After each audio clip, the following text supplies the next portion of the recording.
Hello friends, welcome back to my channel पर मैं आज एक नया पार्ट आपका स्टार्ट कर रही हूँ जो यूपीएससी पार्ट से बहुत इंपॉर्टेंट है। वो है हिस्ट्री। हिस्ट्री को तीन पार्ट्स में डिवाइड किया गया है, एंशियंट, मीडिएवल और मॉडर्न। हम एंशियंट से स्टार्ट करते हैं। तो साइमल्टेनियसली आपका जो एमपीपीएससी में जो एमपी वाला पार्ट है वो भी मेरी वीडियोस डाल रही हूँ मैं चैनल पे, वो आप देख सकते हैं। और साथ में यूपीएससी का जो एंशियंट हिस्ट्री वाला पार्ट है ये भी हम यहाँ पे स्टार्ट कर रहे हैं। ये वीडियो आपके लिए बहुत इंपॉर्टेंट है एक रिवीजन पॉइंट ऑफ व्यू से। अगर आप इसको साथ साथ मेरे करते जाएंगे, आई एम वेरी श्योर कि आप भूलेंगे नहीं और प्रीलिम्स के जितने भी आपके ऑब्जेक्टिव टाइप क्वेश्चन है आप इजीली क्लियर कर पाएंगे। और मेंस के लिए एक रिवीजन वाला पार्ट, एक बेसिक पार्ट जो है वो आपका एंशिएंट का कवर हो जाएगा। आज हम स्टार्ट करेंगे making of historical sources introduction. Historical sources की हम बात करेंगे जहां से हमने बहुत सारे इंफॉर्मेशन को डिराइव किया है, ठीक है। तो आइए अब बिना टाइम वेस्ट किए स्टार्ट करते हैं। सबसे पहले introduction. History is derived from word historia of Greek, means inquiry, knowledge, investigation. एक ग्रीक वर्ड है बेसिकली हिस्टोरिया, वहां से हिस्ट्री वर्ड आया है जिसका मतलब है इन्वेस्टिगेट करना, इंक्वायर करना, नॉलेज एक्वायर करना, ठीक है। हिस्टोरिकल सोर्सेज जो होते हैं वो टू टाइप्स के होते हैं, ठीक है। आर्कियोलॉजिकल सोर्सेज उसमें आते हैं मॉन्यूमेंट्स, कॉइन्स, सीज, पॉटरी, टूल्स एटसेट्रा, ठीक है। जो भी आर्कियोलॉजी से रिलेटेड पार्ट है वो इसमें आ जाता है। जो भी चीजें माउंट्स हैं, कोई जमीन का एक उठा हुआ एरिया है, कोई पुरानी बिल्डिंग है, महल है, ये सब है। कोई जमीन में खुदे हुए कोई टूल्स निकले हैं, वो सब इसमें आते हैं। एक होते हैं लिटरेरी सोर्सेस, मतलब जो लिटरेचर से जुड़ा हुआ है, जो लिखा हुआ है, या तो किसी को याद रहा हो, जनरेशन वाइज जनरेशन वो फॉरवर्ड हुआ, या फिर उसे कहीं लिख लिया गया था और फिर उस टेक्स्ट को आगे बढ़ाया गया। उसमें आते हैं लिटरेरी सोर्सेज में। सबसे पहले दो दो टाइप्स है हमारे पास, एक है इंडियन लिटरेचर, एक foreign literature. Indian Indian literature में जैसे टेक्स्ट है, उपनिषद है, वेद है, ये सब। फॉरेनर्स भी इंडिया में आए, उन्होंने इंडियंस के बारे में, उस टाइम के सोशल कल्चरल फॉर्म के बारे में लिखा फॉरेन लिटरेचर में, पर वो है इंडिया के। जैसे चाइनीज ट्रेवलर्स आए, अरब ट्रेवलर्स आए, ग्रेको रोमन आए, ये बहुत इंपॉर्टेंट है, कुछ आगे हम डिटेल में देखेंगे। आर्कियोलॉजिकल सोर्सेज से स्टार्ट करते हैं। पुराने कोई ऐसे टीले उठे हुए हैं, उनको खोदना हो, उसमें से कुछ आइटम्स अगर अंदर गड़े हुए हैं तो उनको सिस्टमेटिकली बाहर निकालना और फिर उनकी स्टडी करना, वो सब आ जाते हैं आपके आर्कियोलॉजिकल सोर्सेज में, ठीक है। आर्कियोलॉजिकल सोर्सेज की जो स्टडी होती है वो तीन टाइप से होती है। एक होता है रेडियो कार्बन डेटिंग, एक होता है पोलन एनालिसिस और एक होता है डेंड्रोक्रोनोलॉजी। ये इंपॉर्टेंट है, वन लाइनर में बिल्कुल पूछ सकते हैं। सबसे पहले देखते हैं radio carbon dating. Basically C14 नाम का एक आइसोटोप है कार्बन का, वो लिविंग ऑर्गेनिजम्स में पाया जाता है, ठीक है। तो इससे लाइफ का एस्टिमेट पता चलता है कि पर्टिकुलर एक लिविंग ऑर्गेनिज्म के अंदर C14 नाम का कार्बन आइसोटोप कितना मौजूद है। इससे पता चलता है कि वो कितने साल पुरानी चीज है, कितने साल पुराना उस लिविंग ऑर्गेनिज्म का वो ढांचा है, ठीक है। तो वो होता है आपका रेडियो कार्बन डेटिंग। और जितना भी उसमें से IC14 निकला है उसको इंटरनेशनल सेट है स्टैंडर्ड, उससे मैच किया जाता है, उसके बाद फिर वो कितना पुराना है ये बताया जाता है। तो मैंने ये लिखा हुआ था मेरे नोट्स में, मेरी राइटिंग में, मैंने आपको हिंदी में क्लियर समझा दिया, ठीक है। आपको अगर लगता है तो आप वीडियो को रोक कर पॉज करके यहाँ पे आप इसे लिख सकते हैं। फिर आता है पोलन एनालिसिस। ये सब आर्कियोलॉजिकल पार्ट है, ठीक है। History of climate vegetation done through this. जैसे क्लाइमेट वेजिटेशन पता करना है कि भाई कश्मीर में अगर खेती होती है तो ये कितने साल पुरानी है, ये कब से होती आ रही। राजस्थान में अगर ऐसी खेती होती है कितने साल पुरानी, कब से। तो ये किया जाता है पोलन एनालिसिस के through. On this study, we found that agriculture was practiced in Rajasthan and Kashmir around 7000 to 6000 BC. इतने साल पुराने से राजस्थान और कश्मीर में खेती शुरू हो चुकी थी। ये पता किया जाता है पोलन एनालिसिस के थ्रू, ठीक है। और थर्ड होता है डेंड्रोक्रोनोलॉजी। ये काफी फेमस है। किसी भी ट्री का जो ट्रंक है ना, जो तने वाला पार्ट है, उस पर कितनी रिंग्स मौजूद है, वो होती है डेंड्रोक्रोनो। जितनी रिंग्स मौजूद होगी उतने साल वो पुराना पेड़ होगा। ये काफी फेमस है डेंड्रोक्रोनोलॉजी। अब आप यहाँ पे थोड़ा सा देख लीजिए डेटिंग इन हिस्ट्री। कई बार हम AC BC इस टाइप की बात करेंगे तो आपको पता हो AC BC मतलब होता है बिफोर क्राइस्ट। स्टैंडर्ड सेट किया हुआ है क्राइस्ट, जीसस क्राइस्ट। क्राइस्ट से पहले वो बिफोर क्राइस्ट। AD एनो डोमिनी मतलब बाद में, क्राइस्ट के बाद में। और BP बिफोर प्रेजेंट, आज से इतना पहले, that is BP before present. आपसे एग्जाम में AD का फुल फॉर्म पूछ सकते हैं। तो लोग एक ऑप्शन आता है वहां पे आफ्टर डेथ, बिल्कुल वो लगा कर आते हैं, एनो डोमिनी। ठीक है, अब आते हैं आर्कियोलॉजिकल सोर्सेज। अभी तो हमने आर्कियोलॉजिकल सोर्सेज की स्टडी के बारे में देखा कि ये 3 प्रोसेस है। अब हम देखते हैं टाइप्स ऑफ आर्कियोलॉजिकल सोर्सेज। सबसे पहले आर्कियोलॉजिकल सोर्स का एक जो सोर्स है वो है माउंड। माउंड मतलब होता है ऊंचा उठा हुआ टीला। ठीक है, उस टीले की जब स्टडी की जाती है वो आर्कियोलॉजी के पार्ट में आती है। ठीक है, टाइप्स ऑफ माउंट। अब माउंट भी जो होते हैं, वो उठा हुआ टीला जो है वो भी 3 प्रकार के होते हैं। एक होता है सिंगल कल्चर, मल्टी कल्चर और मेजर कल्चर। ठीक है, सिंगल कल्चर का मतलब होता है कि वो किसी एक ही कल्चर को दर्शा रहा है, उसमें एक ही कल्चर की सारी इंफॉर्मेशन आपको मिल जाएगी। मेजर कल्चर मतलब एक कल्चर उसमें मेजर है और बाकी और भी दूसरे के साथ दूसरे कल्चर्स मौजूद है, पर वो एक कल्चर पे ज्यादा फोकस कर रहा है, उसकी इंफॉर्मेशन उसमें ज्यादा है। मल्टी कल्चर जिसके अंदर बहुत सारे कल्चर्स की इंफॉर्मेशन है और वो ओवरलैपिंग, ये कल्चर आया फिर ये कल्चर आया फिर ये, आपको सारी इंफॉर्मेशन उसमें मिल जाएगी। तो 3 टाइप के माउंट्स होते हैं। Excavation of mount. अब माउंट्स को खोदा कैसे जाए, उनकी स्टडी कैसे की जाए। सबसे पहले होता है वर्टिकल एक्सकेवेशन।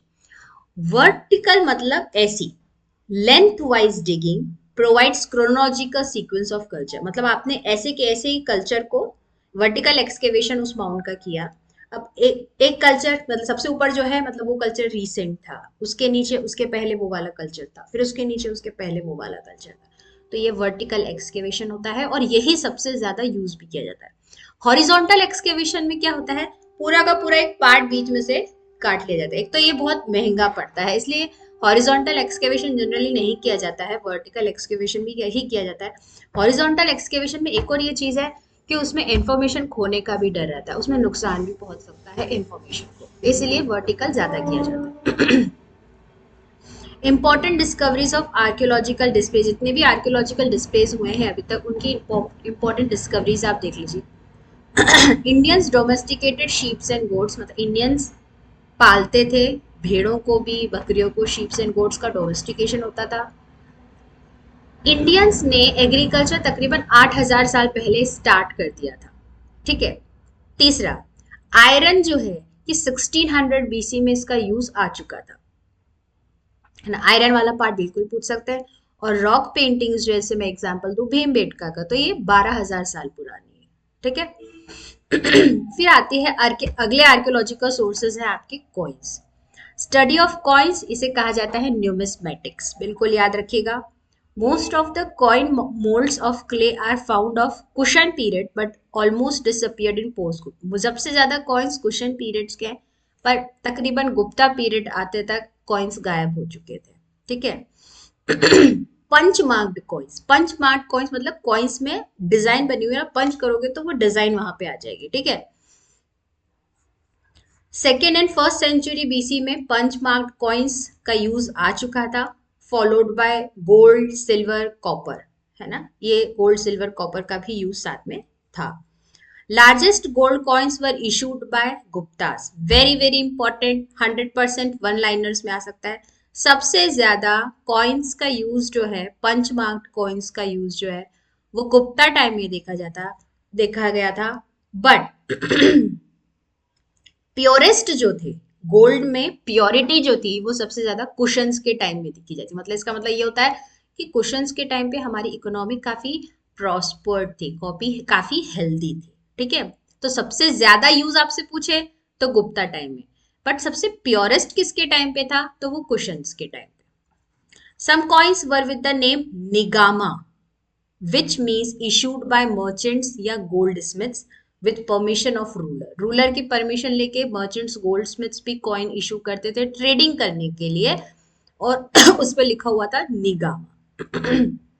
इसका मतलब है कि उस टाइम पे ट्रेडिंग का भी कल्चर था। ठीक है, Excavation tells that cowrie shells were first used in Indian economy. सबसे पहले cowrie shells का यूज किया गया था. अगले जो आर्कियोलॉजिकल सोर्सेज है जैसे उसमें है seal. These are embossed emblem, figures, symbol, letters used for making impressions on paper, clay, etc. Seals तो आप समझ सकते हैं, seals आज भी यूज में है. सील लगती है किसी फॉर्म के ऊपर तो एक इम्प्रेशन वो छोड़ा जाता है. Harappan seals did not concentrate on a particular animal.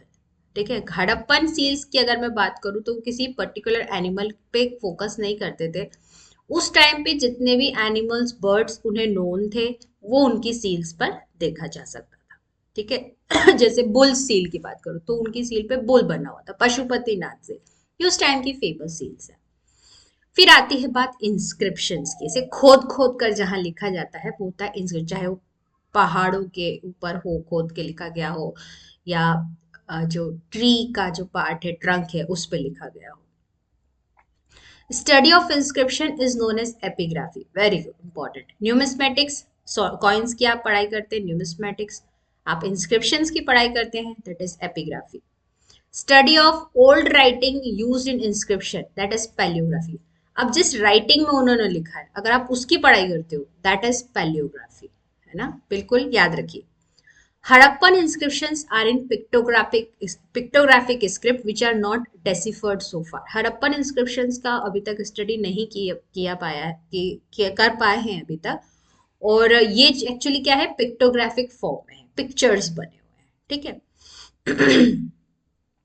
Ashokan inscription of 3rd century BC are oldest inscription deciphered. So अभी तक सबसे रिसेंट जो स्टडी की गई है वो है अशोकन इंस्क्रिप्शन जो 3rd century BC का है. दे आर इन प्रकृत लैंग्वेज. प्रकृत लैंग्वेज संस्कृत का ही एक फॉर्म है. तो प्रकृत लैंग्वेज में है अशोकन इंस्क्रिप्शंस. प्रकृत लैंग्वेज को लिखने के तरीके होते हैं वो देखिए. सबसे पहले होता है ब्राह्मी स्क्रिप्ट. स्क्रिप्ट प्रकृत लैंग्वेज है और उसके अंदर है स्क्रिप्ट लिखने का तरीका.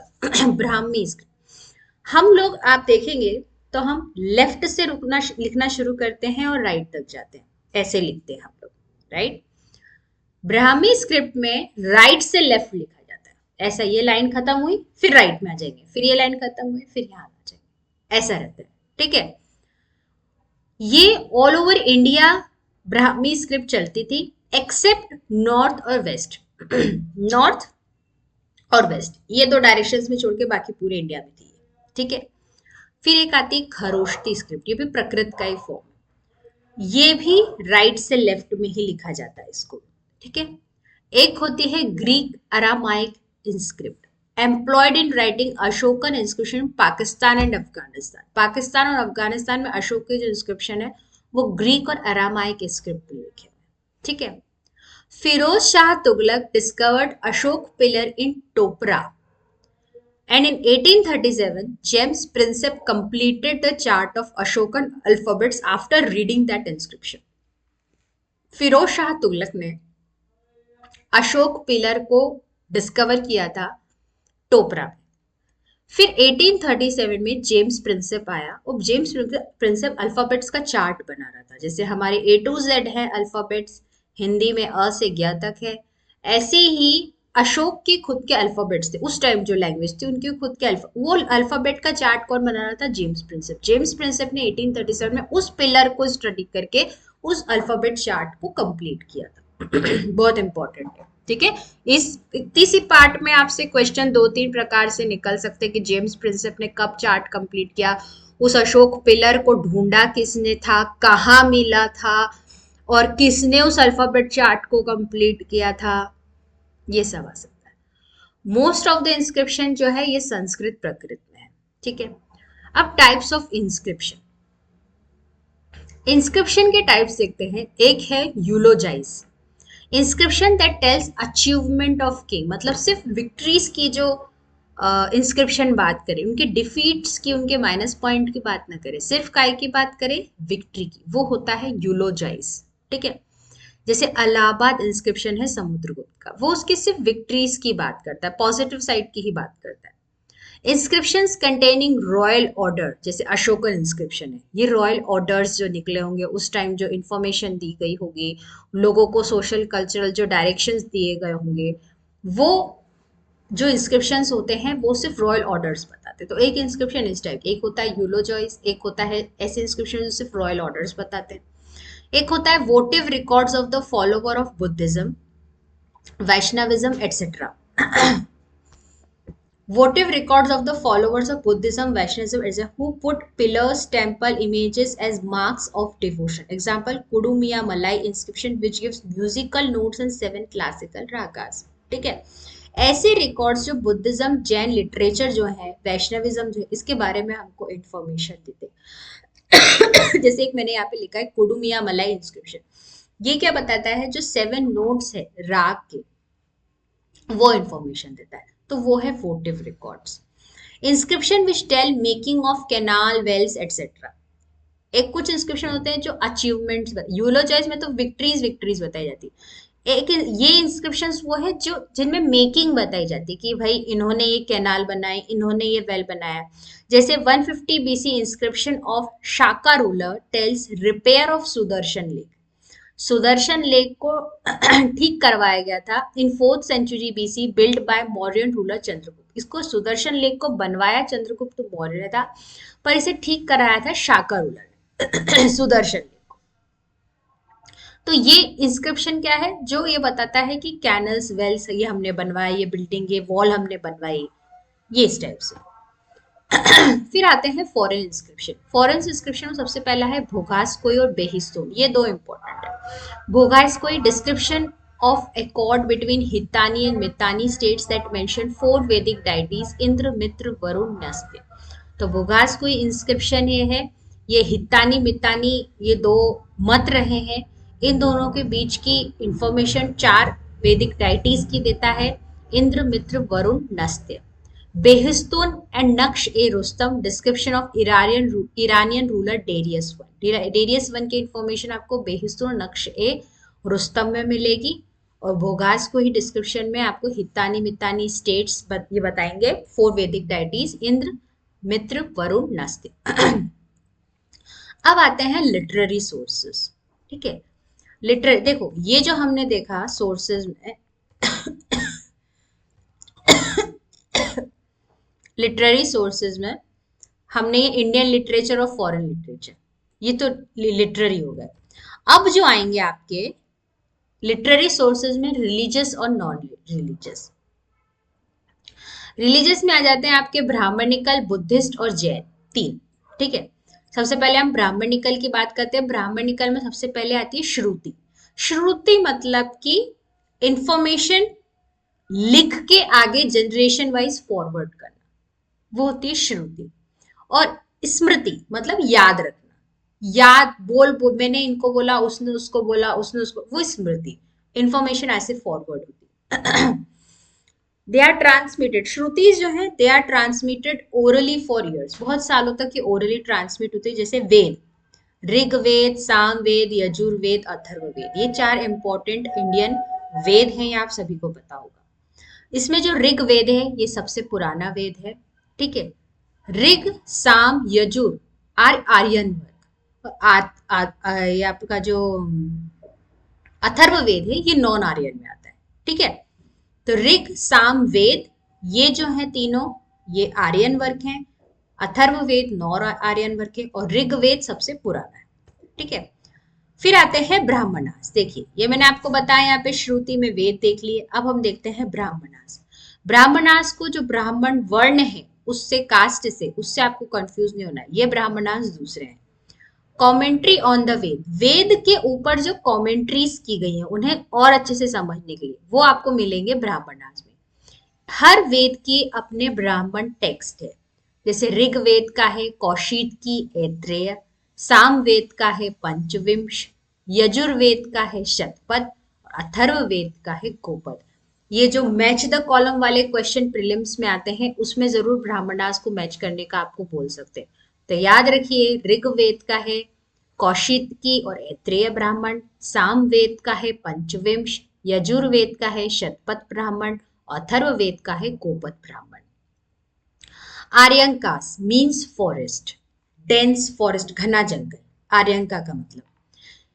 It has deep speculative thoughts, इसीलिए इसका नाम आर्यन। जैसे घना जंगल कैसा होता है, उसमें कितनी सारी चीजें होती है, ऐसे ही आर्यंकास एक घने जंगल के स्वरूप है जिसमें आपको डिटेल्ड इंफॉर्मेशन आपको मिलेगी।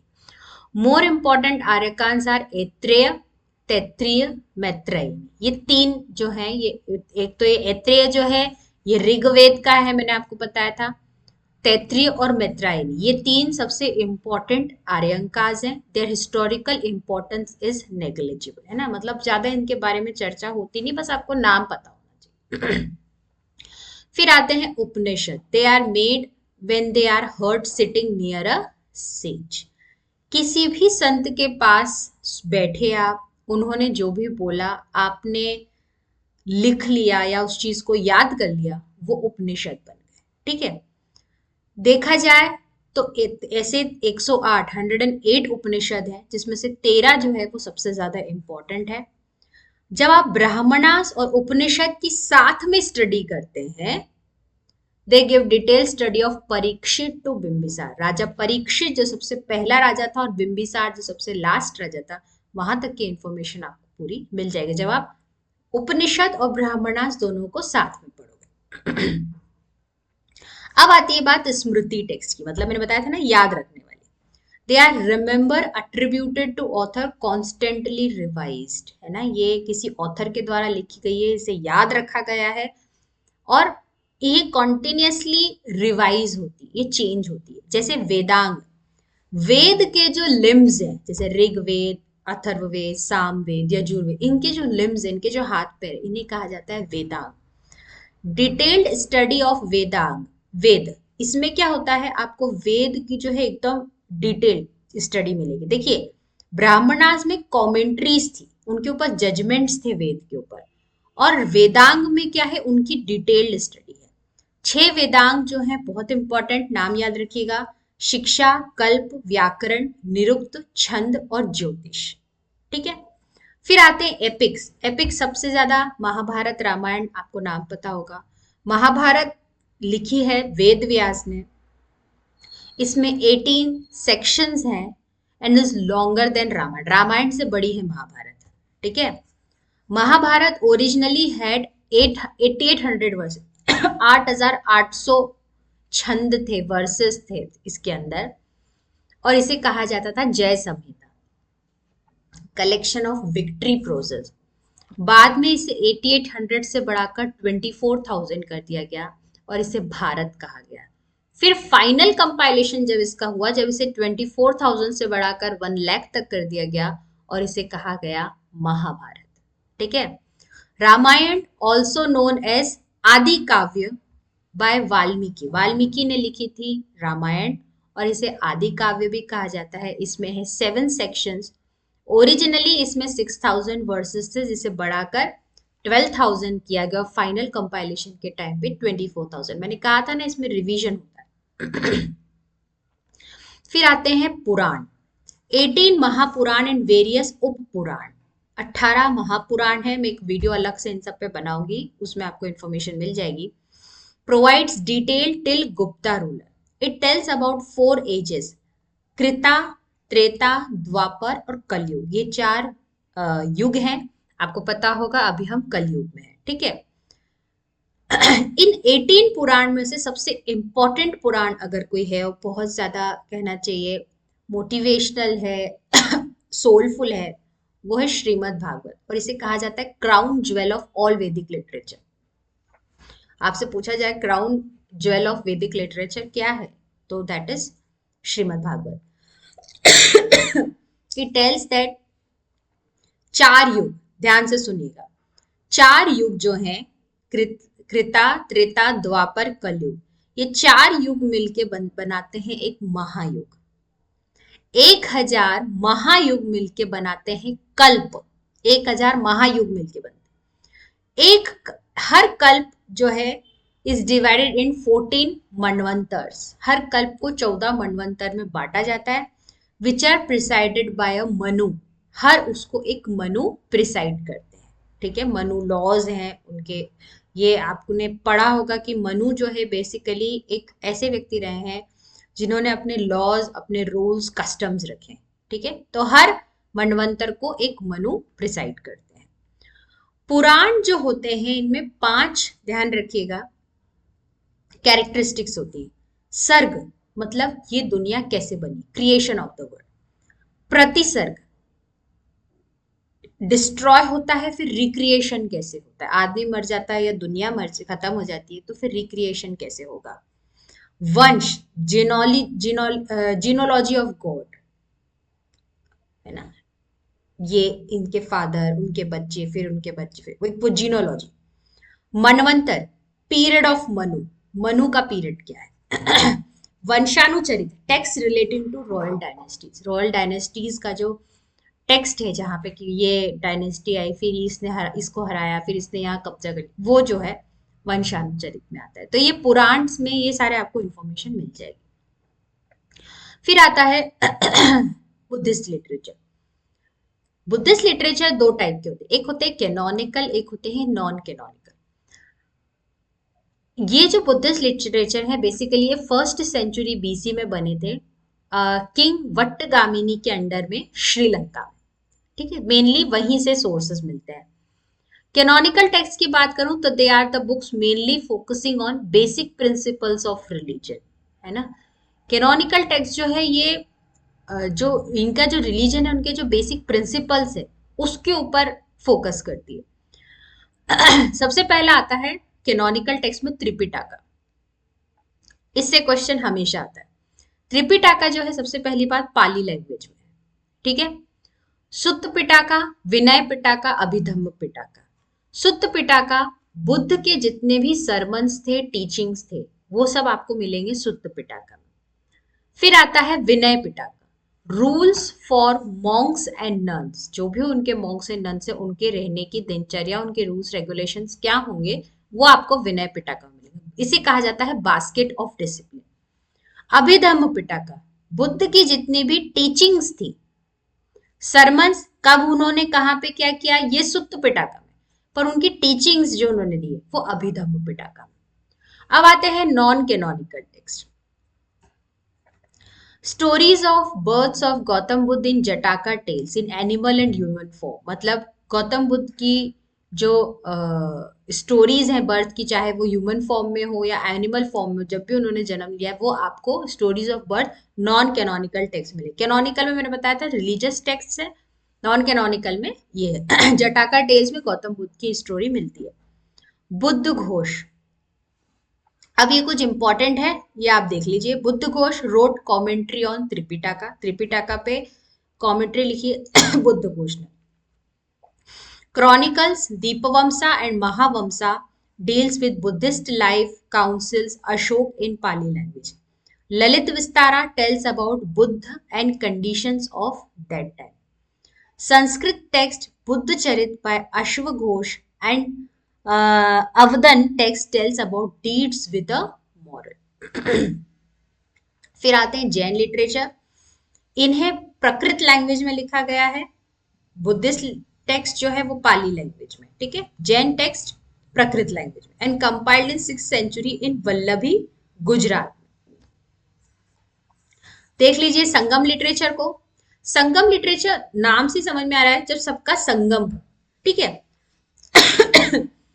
Assembly meeting of Tamil poets, जब भी तमिल पोएट्स मिलते थे और जो भी वो लिखते थे या जो भी आउटकम निकलता था उनके मिलने का, वो बन गया संगम लिटरेचर। इसमें 30,000 लाइन्स ऑफ पोएट्री है and are arranged in 8 anthologies called Ettuthokai, ठीक है। Basically this literature consist of short long poems composed by various poets in praise of various legends, legends के प्रेज में ये सब लिखी गई। अब आप देख लीजिए ग्रेको रोमन फॉरेन लिटरेचर, ठीक है। ग्रेको रोमन में ध्यान रखिए, जैसे आपसे कैसे पूछ सकते हैं कि जैसे जस्टिन है तो ये ग्रेको रोमन थे कि अरब ट्रेवलर थे, तो आपको पता होना चाहिए ग्रेको रोमन। फिर उन्होंने क्या लिखा वो देखिए। हीरोडोटस, इन्हें कहा जाता है फादर ऑफ हिस्ट्री। इन्होंने जो बुक लिखी है वो है द हिस्ट्रीज। मैंने इंपॉर्टेंट ही लिखे हैं यहाँ पे, तो ये आप लिख सकते हैं और थोड़ा ध्यान रखिए। फादर ऑफ हिस्ट्री किसे कहते हैं? हीरोडोटस।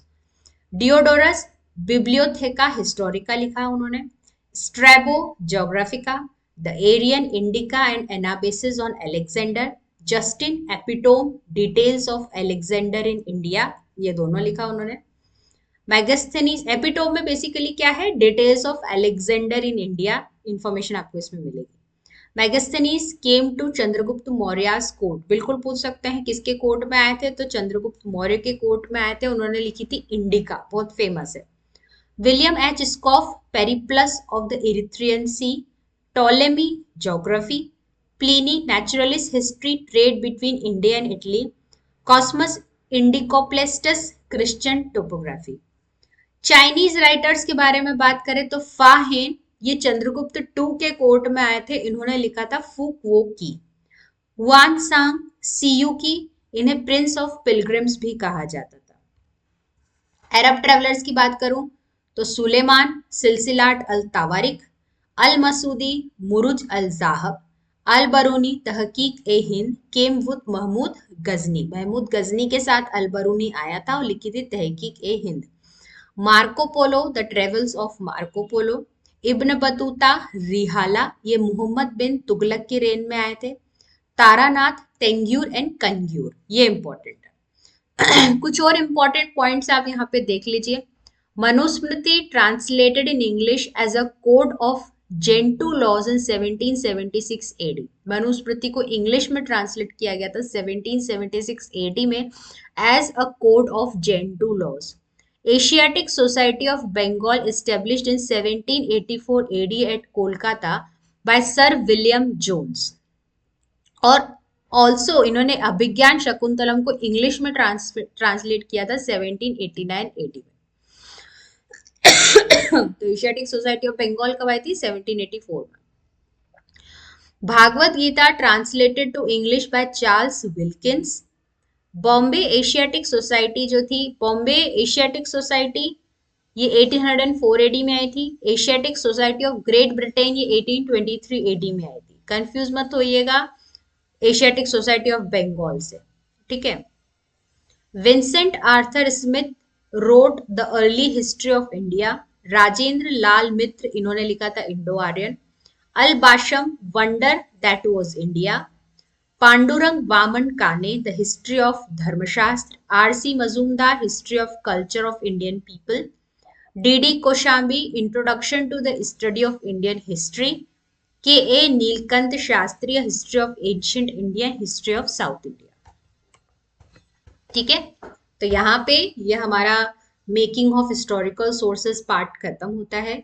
इस वीडियो को मैं कह सकती हूँ कि अगर आपने पूरा ध्यान से एक दो बार भी देख लिया ना, आप इजीली प्रीलिम्स के वन लाइनर्स क्रैक कर पाओगे और मेंस के लिए मैं कहूंगी कि उनका रिवीजन हो चुका होगा, एक दिमाग में पिक्चर वापस बन गई होगी। ठीक है, तो ये वीडियो हम यहाँ पे एंड करते हैं। अगला वीडियो एंशियंट की पहले, सबसे पहले हम एंशियंट हिस्ट्री खत्म करेंगे और अगला वीडियो में जल्द से जल्द लेके आऊंगी।